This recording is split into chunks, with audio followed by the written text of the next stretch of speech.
नमस्कार. विज्ञानातील Roger David Kornberg यांचे जीवनचरित्र आणि त्यांचे वैज्ञानिक योगदान या संदर्भात आपल्याशी संवाद साधण्याचा हा एक प्रयत्न आहे. अशा महत्त्वपूर्ण विषयासाठी कृपया चॅनलला सबस्क्राईब करा. आपली मते आणि सूचना कमेंट बॉक्समध्ये लिहा. रॉजर डेव्हिड कॉर्नबर्ग हे अमेरिका देशाचे जीवरसायनशास्त्रज्ञ आणि सन 2006 सालच्या रसायनशास्त्र शाखेच्या नोबेल पुरस्काराचे मानकरी. सध्या ते स्टॅनफोर्ड युनिव्हर्सिटी स्कूल ऑफ मेडिसिनमध्ये स्ट्रक्चरल बायोलॉजी विषयाचे प्राध्यापक आहेत. DNA मधील अनुवंशिक माहिती RNAमध्ये कॉपी करण्याच्या प्रक्रियेच्या अभ्यासासाठी यूकॅरियोटिक ट्रान्स्क्रिप्शनचा आण्विक आधार या संशोधन कार्यासाठी त्यांना सन 2006 सालचे रसायनशास्त्र शाखेचे नोबेल पुरस्कार मिळाले. रॉजर डेव्हिड कॉर्नबर्ग यांचा जन्म दिनांक 24 एप्रिल 1947 रोजी अमेरिका देशातील सेंट लुईस मिसुरी येथे एका ज्यू कुटुंबात झाला. त्यांचे वडील नोबेल पारितोषिक विजेते बायोकेमिस्ट आर्थर डेव्हिड कॉर्नबर्ग आणि त्यांच्या आई म्हणजे बायोकेमिस्ट असलेल्या सिल्व्ही कॉर्नबर्ग होय. रॉजर डेव्हिड कॉर्नबर्ग यांनी सन 1967 हार्वर्ड विद्यापीठातून रसायनशास्त्र विषयात पदवी शिक्षण पूर्ण केले आणि सन 1972 हार्डरियम मॅकॅनॉकॉल यांच्या मार्गदर्शनाखाली स्टॅनफोर्ड केमिकल फिजिक्समध्ये PhD पदवी मिळवली. रॉजर डेव्हिड कॉर्नबर्ग हे इंग्लंडमधील केम्ब्रिज येथील लॅबॉरेटरी ऑफ मॉलिक्युलर बायोलॉजीमध्ये पोस्ट डॉक्टरल रिसर्च फेलो झाले आणि नंतर 1976 हार्वर्ड मेडिकल स्कूलमध्ये जैविक रसायनशास्त्र विषयाचे सहाय्यक प्राध्यापक झाले.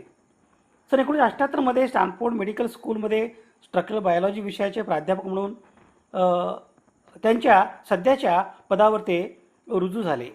सन 2004 ते सन 2025 या कालावधीत कॉर्नबर्ग हे ॲन्युअल रिव्ह्यू ऑफ बायोकेमिस्ट्री या जर्नलचे संपादक होते. सध्या ते ॲन्युअल रिव्ह्यू या जर्नलचे संचालक मंडळावर कार्यरत आहेत. कॉर्नबर्ग यांनी एक्स-रे क्रिस्टलोग्राफी वापरून प्रथिन क्लस्टरच्या त्रिमितीय प्रतिमा तयार करून DNA ट्रान्स्क्रिप्शनमध्ये RNA पॉलिमरेज सेकंड आणि इतर प्रथिनांची भूमिका ओळखली.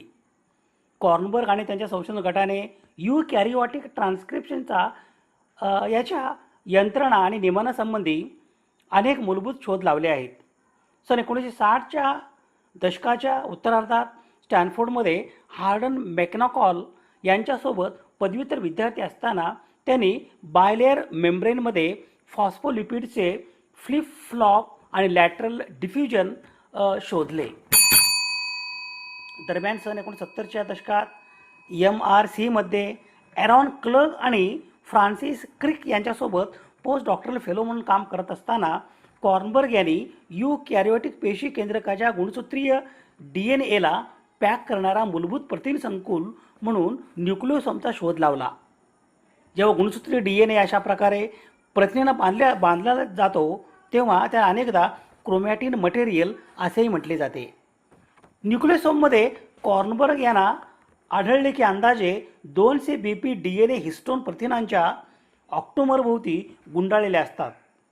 याहाली लॉर्च यांच्यासोबत कॉर्नबर्ग यांनी दाखवून दिले की प्रोमोटरवरील न्यूक्लियोसोम ट्रान्स्क्रिप्शनची सुरुवात प्रतिबंधित करतो, ज्यामुळे न्यूक्लियोसोमच्या कार्यात्मक भूमिकेला ओळख मिळाली, जो एक सामान्य जीन रिप्रेसर म्हणून काम करतो. स्टॅनफोर्ड येथील कॉर्नबर्ग संशोधन गटाने नंतर बेकर ईस्ट एक साधे एकपेशीय यूकॅरियोट सजीव यापासून एक विश्वासार्ह ट्रान्स्क्रिप्शन प्रणाली विकसित करण्यात यश मिळवले. त्याचा उपयोग त्यांना ट्रान्स्क्रिप्शन प्रक्रियेसाठी आवश्यक असलेल्या अनेक प्रथिनांना शुद्ध स्वरूपात वेगळे करण्यासाठी मिळाला. कॉर्नबर्ग आणि इतरांच्या कार्यामुळे हे स्पष्ट झाले की हे प्रथिन घटक ईस्टपासून मानवी पेशीपर्यंत यूकॅरियोटच्या संपूर्ण श्रेणीमध्ये उल्लेखनीयपणे संरक्षित आहेत. या प्रणालीचा वापर करून कॉर्नबर्ग यांनी असा महत्त्वपूर्ण शोध लावला की जनुकीय नियामक संकेतांचे RNA पॉलिमरेज यंत्रणेकडे होणारे प्रसारण एक अतिरिक्त प्रथिन संकुलाद्वारे साधले जाते, ज्याला त्यांनी मेडिएटर असे नाव दिले. नोबेल पारितोषिक समितीने नमूद केल्याप्रमाणे युकॅरियोटिक जीवांची प्रचंड जटिलता ही प्रत्यक्षात विशिष्ट पदार्थ, DNA मधील वर्धक म्हणजे एनहान्सर आणि मेडिएटर यांच्यातील सूक्ष्म आंतरक्रियामुळे शक्य होते. त्यामुळे मेडिएटरचा शोध हा प्रतिलेखन प्रक्रियेच्या आकलनातील एक खरा मैलाचा दगड म्हणावा लागेल. ज्यावेळी कॉर्नबर्ग ट्रान्स्क्रिप्शन प्रक्रियेचा हा जैव रासायनिक अभ्यास करत होते त्याचवेळी त्यांनी RNA पॉलिमरेज आणि त्याच्याशी संबंधित प्रथिन घटकांची अणुरचना पाहण्याच्या पद्धतीत विकसित करण्यासाठी 2 दशके समर्पित केली. सुरुवातीला कॉर्नबर्ग यांनी त्यांच्या पदव्युत्तर अभ्यासातून मिळवलेल्या लिपिड पडद्यांच्या कौशल्याचा फायदा घेऊन लिपिड बायलेयर्सवर द्विमितीय प्रथिन स्फटिक तयार करण्याचे तंत्र विकसित केले.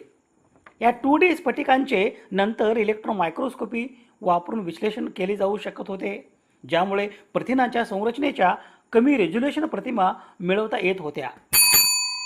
अखेरीस कॉर्नबर्ग एक्स-रे क्रिस्टलोग्राफीचा वापर करून RNA पॉलिमरेजची त्रिमितीय रचना अणु रेझोल्युशनवर सोडू शकले. त्याने अलीकडेच सहाय्यक प्रथिनाशी संबंधित RNA पॉलिमरेजच्या संरचनात्मक प्रतिमा मिळवण्यासाठी या अभ्यासाचा विस्तार केला आहे. या अभ्यासाद्वारे कॉर्नबर्ग यांनी आण्विक स्तरावरील ट्रान्स्क्रिप्शन कसे कार्य करते याचे एक वास्तविक चित्र तयार केले आहे. नोबेल पारितोषिक समितीच्या मते कॉर्नबर्ग यांनी तयार केलेल्या चित्राच्या खऱ्या अर्थाने क्रांतिकारक पैलू हा आहे की ते ट्रान्स्क्रिप्शनची प्रक्रिया पूर्ण वेगात असताना टिपते. आपल्याला एक RNA स्ट्रँड तयार होताना दिसतो आणि म्हणूनच या प्रक्रियेदरम्यान DNA पॉलिमरेज आणि RNA यांची नेमकी स्थिती दिसते. स्टॅनफोर्ड विद्यापीठात पदव्युत्तर विद्यार्थी असताना कॉर्नबर्ग यांनी फॉस्फोलिपिडच्या फिरण्याचा अभ्यास केला आणि पडद्यातील लिपिडच्या गतिशीलतेची प्रथमच व्याख्या केली.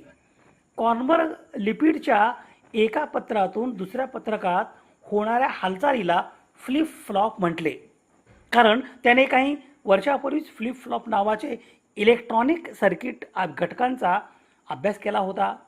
या संज्ञेमुळे फ्लिपसेस आणि फ्लॉपसेस या नावाच्या प्रथिनांना नावे देण्यास सुरुवात झाली. रॉजर डेव्हिड कॉर्नबर्ग यांनी काही कंपन्यांच्या वैज्ञानिक सल्लागार मंडळावर काम केले आहे. ते कंपन्या म्हणजे Cocrystal Discovery Inc, ChromaDex Corporation, StemRad Limited, Oplon Limited आणि पॅसिफिक बायोसायन्सेस. कॉर्नबर्ग यांनी काही कंपन्यांमध्ये संचालक म्हणूनही काम केले आहे. उदाहरणार्थ ऑप्थॅलिक्स इंक, प्रोटॅलिक्स बायोथेरप्युटिक्स, कॅनफाईट बायोफार्मा, सिम्प्लॉड आणि टेवा फार्मास्युटिकल इंडस्ट्रीज लिमिटेड वगैरे. पेशीमधील DNA मधून RNA मध्ये जनुकीय माहिती कशी स्थानांतरित म्हणजे कॉपी होण्याच्या प्रक्रियेला ट्रान्स्क्रिप्शन म्हटले जाते. युकॅरियोटिक ट्रान्स्क्रिप्शन याच्या आण्विक आधारावरील संशोधन कार्यासाठी रॉजर डेव्हिड कॉर्नबर्ग यांना सन 2006 सालचे रसायनशास्त्र शाखेचे नोबेल पुरस्कार देऊन गौरवण्यात आले. नोबेल पारितोषिका व्यतिरिक्त रॉजर डेव्हिड कॉर्नबर्ग यांना खालील पुरस्कार मिळाले. त्या पुरस्कारांची यादी ही पहा.